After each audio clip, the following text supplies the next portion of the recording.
चेतन आनंद क्या बोल रहे हैं, जरा सुनिए आप उसे और उस पर रिएक्ट करिए। हेलो।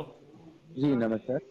हाँ, चित्तानंद जी बोल रहे हैं, जी जी बोल रहा राजद विधायक आनंद मोहन जी के पुत्र। है। जी हाँ कहिए। मैं रुपेश बोल रहा हूँ, TV9 भारतवर्ष पटना से। जी जी नमस्कार नमस्कार। अच्छा, जी कृष्णैया जी की हत्या हुई हम्म और उनकी पत्नी हैं उमा कृष्णैया, वो कह रही हैं कि हम लोग सुप्रीम कोर्ट जाएंगे। हम्म। तो क्या आप लोगों की तरफ से कोई संपर्क या कोई पहल कुछ हो रही है क्या? नहीं देखिए, हम हमारी पूरी सिंपैथी है उनके साथ। देखिए उनका लॉस जो है जी।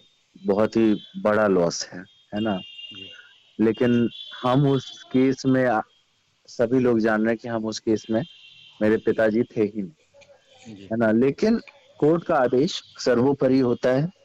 जो भी आदेश था हम लोगों ने माना, है ना। तो आज मतलब अब पापा की रिहाई भी सुनिश्चित लगभग लगभग हो गई है। हाँ, लेकिन हाँ। हाँ, ये हम जरूर कहना चाहेंगे कि उनके साथ पूरी सिंपैथी है हमारी। हम्म, हमने झेला है, भले ही उतना नहीं झेला जितना उनके बच्चों ने झेला होगा। लेकिन दोनों हाँ, परिवारों ने झेला है। लेकिन हाँ, दो ही परिवार ने झेला है इसमें। हम्म। एक उनका परिवार झेला, एक हमारा परिवार झेला। नहीं, और आगे क्या, बीच में मेरा सवाल था कि आगे जी क्या संवाद कायम बिल्कुल, करेंगे उनसे? हम चाहते हैं कि उनसे बात हो, उनसे संवाद हो, एक हम्म, शिष्टाचार मुलाकात हो उनसे, है अच्छा। ना। ये हम चाहते हैं। तो ये अपनी शादी के पहले चाहते हैं कि उनको शादी का निमंत्रण?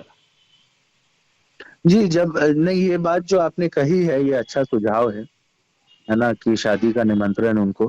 हम्म। हाँ, इसके ऊपर विचार जरूर करेंगे हम लोग। हाँ, हम्म। और स्वागत करते हैं आपके विचारों का, हम स्वागत करते हैं। हम्म। कि उनसे एक बार मिल करके, हाँ, हमारी पूरी सिंपैथी है उनके साथ। हम्म। 94 से वो लोग झेल रहे हैं, हम लोग तो बिल्कुल। 2007 से झेल रहे हैं ना। हम्म। उनकी पीड़ा, उनका दर्द हमसे बहुत ज्यादा है। तो ये कोशिश होगी कि ये जो एक संवाद कायम हो जाए, मिले परिवार के बिल्कुल लोग? बिल्कुल, क्यों नहीं, होना भी चाहिए, है ना। क्योंकि देखिए, कथाकथित जितने भी लोग थे हम्म। जो एक्चुअल में मॉब लिंचिंग किए, हम्म। उनमें से किसी को सजा नहीं मिली, बिल्कुल। है ना। दो परिवार इसमें जो है उसको सबसे ज्यादा पीड़ा उठानी पड़ी।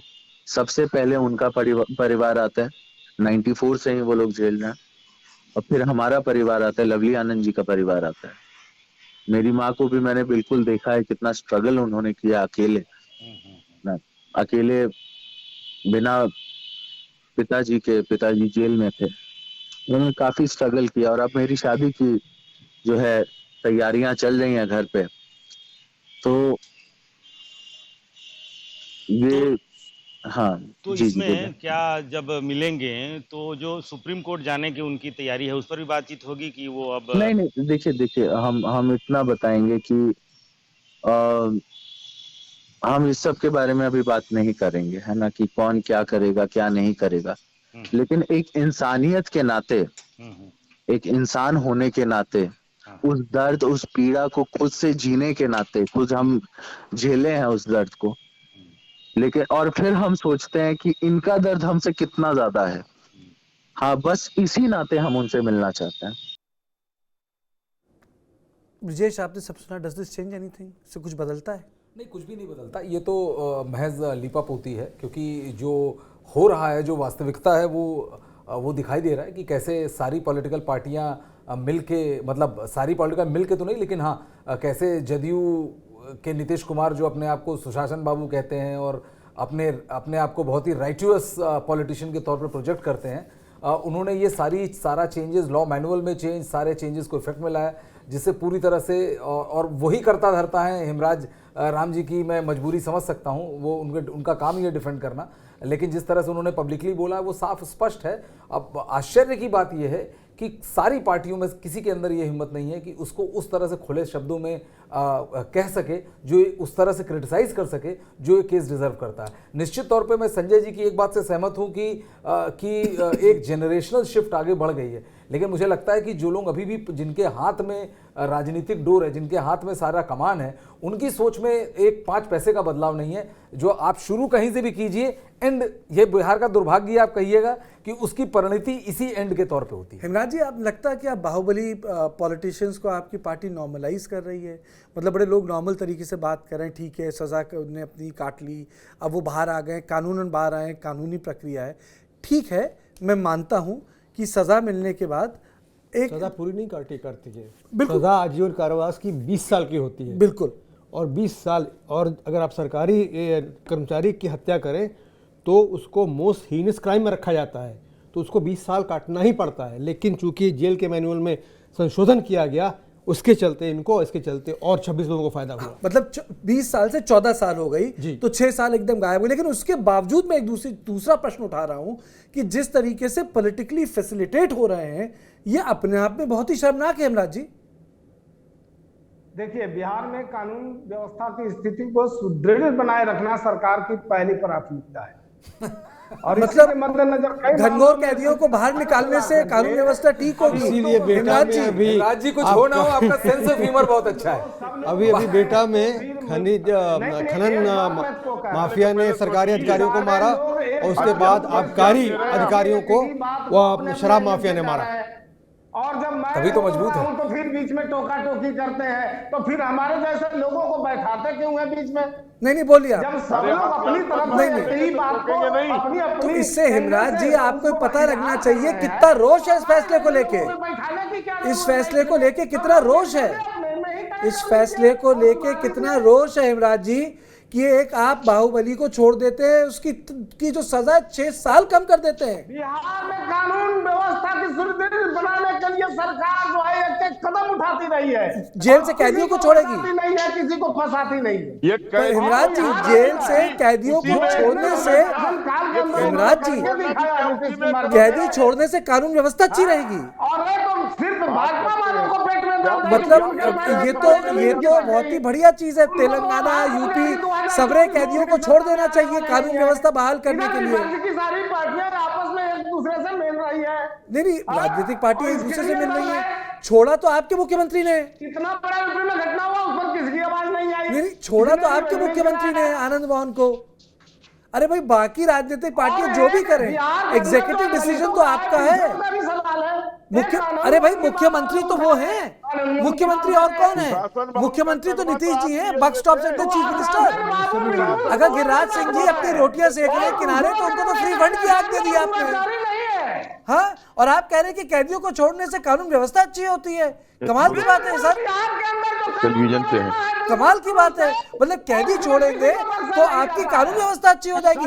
ये दिन आ गए जदयू के कि कैदियों को छोड़ के, ये तो बड़ी अजीब बात है। ये तो बड़ी अजीब बात है कि नीतीश कुमार जी को ये दिन देखने पड़ रहे हैं कि अपने राजनीतिक अस्तित्व के लिए वो कैदियों को छोड़ेंगे और उसके लिए उनके सारे प्रवक्ता प्रवचन देंगे, ये मोरालिटी बताएंगे, पेपर दिखाएंगे। सर, पेपर दिखाने से, जोर जोर से बोलने से जो काला रंग है वो सफेद नहीं होता है। ये कोई ड्राई क्लीनिंग की शॉप नहीं मेरी सियासत की बात की जो आप उल्टी बात को सीधा कर देंगे।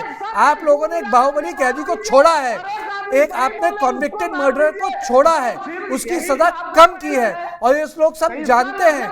ठीक है, बाकी पॉलिटिकल पार्टीज में दम नहीं है, वो भी अपनी राजनीतिक रोटियां सेक रहे हैं, लेकिन आप लोगों ने अपने इलेक्टोरल फायदे के लिए एक क्रुक, एक ऐसे व्यक्ति को जिसको कॉन्विक्ट किया है कोर्ट ने in murder of a public servant, आप लोगों ने उसको छोड़ा है, और आप लोगों ने ही उसको छोड़ा है। और मैं आपको बताऊं कि इस छोड़ने की सजा पब्लिक जरूर देगी, बिल्कुल देगी। हेमराज जी, आप ये नहीं कह सकते कि कानून व्यवस्था बहाल हो रही है। कानून व्यवस्था बहाल नहीं हो रही है, आप लोगों की राजनीतिक व्यवस्था बहाल हो रही है, आप लोगों की चुनावी व्यवस्था बहाल हो रही है। कोई आप लोगों के पास बहाना नहीं है, इसका कोई जवाब नहीं है। मतलब इससे ज्यादा पतन बिहार की राजनीति में हो नहीं सकता जो हुआ है कि एक आप बाहुबली को छोड़ दें बाहर, और आप टीवी डिबेट में बोले कि कानून व्यवस्था इज द प्रायोरिटी। प्रायोरिटी, हाँ बोलिए आलोक जी, बोलिए आलोक जी, हाँ बोलिए, आप बोलिए। ये तो कैदी छोड़ के कानून व्यवस्था बना रहे हैं। बोलिए बोलिए। कैदी छोड़ने से वहाँ की व्यवस्था सुधर रही है। अरे क्या बोलते हैं, पहले बोलने के पहले सोच तो लीजिए। नेशनल टेलीविजन पर ऐसी शर्मनाक बात बोल रहे हैं आप। इसलिए ना दर्द है ये सरकार इसलिए कैदी छोड़ दे, कैदी छोड़ने से वहाँ की व्यवस्था सुधरेगी। क्या कैदी छोड़ दे, अरे बोलने के पहले सोचिए, राजनीतिक का काम मतलब कैदी छोड़ छोड़ के कानून व्यवस्था बहाल हो रही है। कितनी शर्मनाक बात बोल रहे हैं आप। मतलब आप लोगों ने नॉर्मलाइज भी कर दिया उसको। मतलब अब मतलब कानून व्यवस्था के जो जो जो जिसे कह सकते हैं सिंबल थे, आज वो खुद ही कानून व्यवस्था तोड़ ताड़ रहे हैं बैठे हुए। शर्म नहीं है। नीतीश बाबू को कहिए छोड़े राजनीति, बिहार को अब गर्त में न ले जाए। कहां ले जाकर खड़ा कर दिया है। शर्म आता है सुनने में कि कैदी को छोड़ के आप कह रहे हैं कि वहां की व्यवस्था आगे बढ़ेगी और वहां की व्यवस्था में सुधार होगा। अरे शर्म कीजिए, क्या बोल रहे हैं, शर्म कीजिए, क्या बोल रहे हैं आप। विकास का मुद्दा नहीं है, किसानों के सवाल और आप सीना चौड़ा करके कह रहे हैं कि आनंद मोहन छोड़ने से वहां की व्यवस्था में सुधार होगा। सांप्रदायिकता, जात पात, एक मर्डरर को, एक आईएएस ऑफिसर के मर्डरर को, एक दलित के मर्डरर को आप कानून में संशोधन करके छोड़ किसी कह रहे हैं कि उसकी व्यवस्था सुधरेगी। क्या बोल रहे हैं आप? अपने शब्दों को वापस लीजिए, माफी मांगिए देश से इस शब्द के लिए। 14 साल से ज्यादा सत्ता काट लिए, उनके लिए हम संसा आए। एक आनंद मोहन का सवाल नहीं है। अरे गाना मत गाइए। देखिए जो आज दिख रहा है ये पतन है। हमसे गलती हुआ है, इसको माफी मांगिए। पंकज, इमराज जी, लग तो ऐसा रहा है जैसे कि एक आनंद मोहन के चक्कर में बाकी 26 का भला हो गया। अरे इसीलिए आलोक को आनंद मोहन को डिस्कस कर रहे हैं। बाकी 25 के 26 के यहाँ थोड़ी ना नीतीश कुमार गए थे और उनके लिए छाती पीट रहे हैं। नहीं, उन्होंने पब्लिक सभा में कहा कि हम उनकी पत्नी से पूछिए पत्नी हम उनके लिए में क्या कर उसकी रहे हैं। पत्नी से किस चीज के बारे में पूछताछ करने के लिए कह रहे थे? 26 की लिस्ट उनको लालू यादव ने दी थी कि इनको भी बाहर निकालो। तो पंकज जी, आनंद मोहन तो हीरो बन गए अभी तो शुरुआत है और अभी देखिए आगे आगे क्या होता है। जदयू का जो लॉ एंड ऑर्डर का जो प्लान है वो तो टूट गया पूरी तरीके से। आपको लगता है जो सोच रहे हैं ये लोग, इलेक्शन में फायदा मिलेगा भी नहीं मिलेगा, बैकफायर कर जाएगा? देखिए, ये इसी सोच के साथ तो इन्होंने ये काम किया है। मेरी एक राय इस मसले पर थोड़ी सी अलग जरूर है। आनंद मोहन बाहुबली जरूर समझे जाते थे लेकिन अपराधी नहीं थे, इस बात को समझिए। और यहाँ पर भी एक बात यह है कि आनंद मोहन पे आरोप ये था कि उस भीड़ को लीड कर रहे थे जिस भीड़ ने इस हत्या को अंजाम दिया था। चलिए, बेनिफिट ऑफ डाउट दे लीजिए इनको, मुझे इसमें एतराज नहीं है। लेकिन 2012 में इस तरह के कानून को लाने के पीछे मंशा क्या थी, मैं इस पे सवाल उठा रहा हूं कि जो आप कहते हैं हम किसी को फंसाते नहीं है और हम किसी को बचाते नहीं है, तो 2012 में किसको फंसाने के लिए आपने ये कानून लाया और 2023 में किसको बचाने के लिए आपने कानून लाया? इन दोनों मसले पर मेरा सवाल है। यही सवाल मैं जेडीयू के लोगों से पूछना चाह रहा हूं।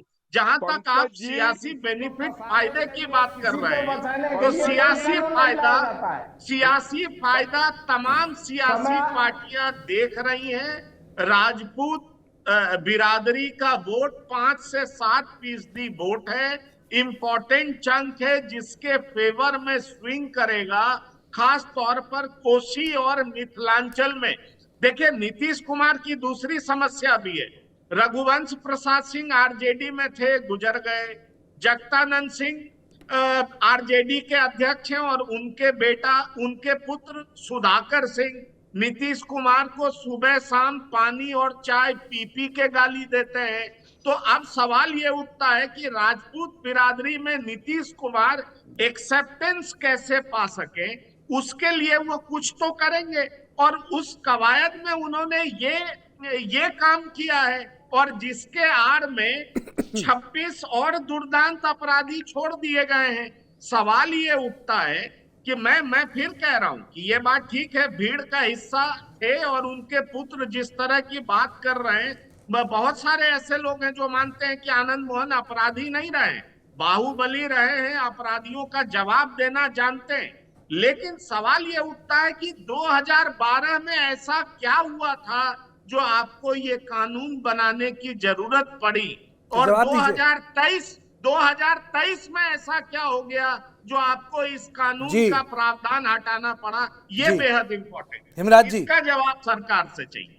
सीधा सा जवाब है कि किसी को बचाने के लिए और किसी को फंसाने के लिए यहां किसी तरह का कोई कानून नहीं बनाया जाता, कोई संशोधन नहीं किया जाता।